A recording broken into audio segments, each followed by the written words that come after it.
Elle était l'une des candidates de L'amour est dans le pré 2022. Nadège, une inséminatrice équin qui vient de Bretagne, a partagé son aventure avec ses prétendants Corentin et Maxime. Mais ce n'est pas dans l'un de leurs bras qu'elle a terminé comme elle l'a dévoilé lors du bilan, diffusé le 14 novembre sur M6.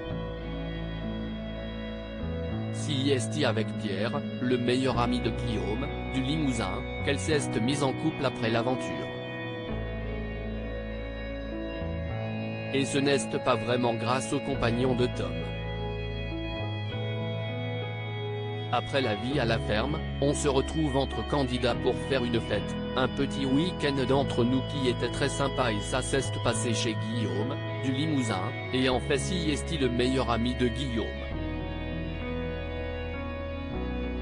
Pierre se retrouve dans cette soirée-là et là CIST le coup de foudre, mais réellement. On se croise du regard et voilà, CIST incroyable, je ne pensais vraiment pas un jour vivre ça dans ma vie.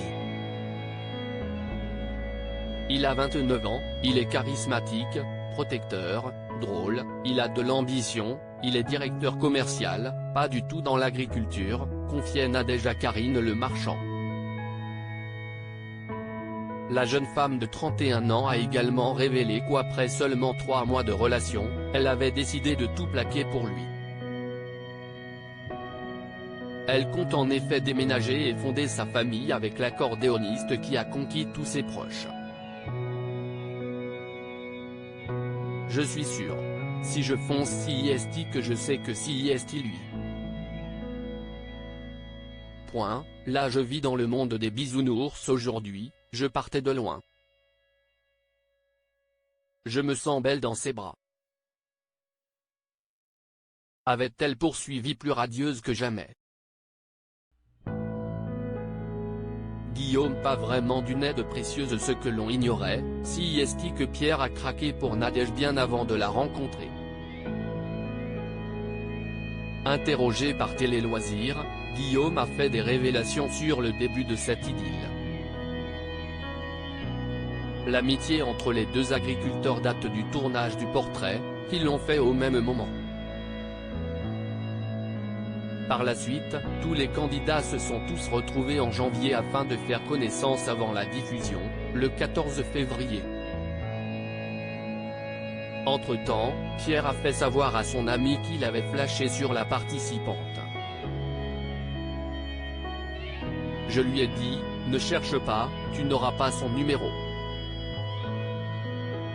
Tu n'auras rien du tout, a précisé Guillaume.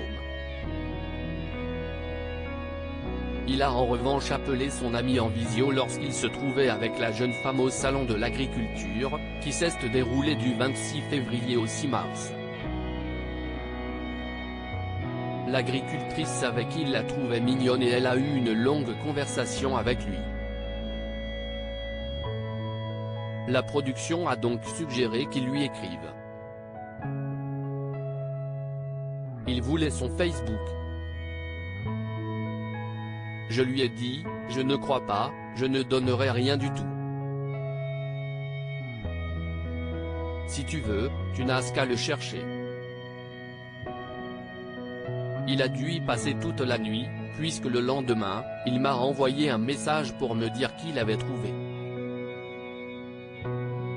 Je lui ai répondu qu'il faisait ce qu'il voulait et que cela ne me regardait pas, a confié Guillaume. Leurs échanges se sont donc poursuivis, au point que la production leur demande d'arrêter. Je les ai appelés tous les deux en leur disant qu'ils devaient arrêter parce que Nadège faisait l'émission et qu'on verrait plus tard. Plus tard, ça a été le fameux week-end où il y avait Noémie, Nadège et Alain Auvergnat qui nous a rejoints dans la soirée, a-t-il conclu.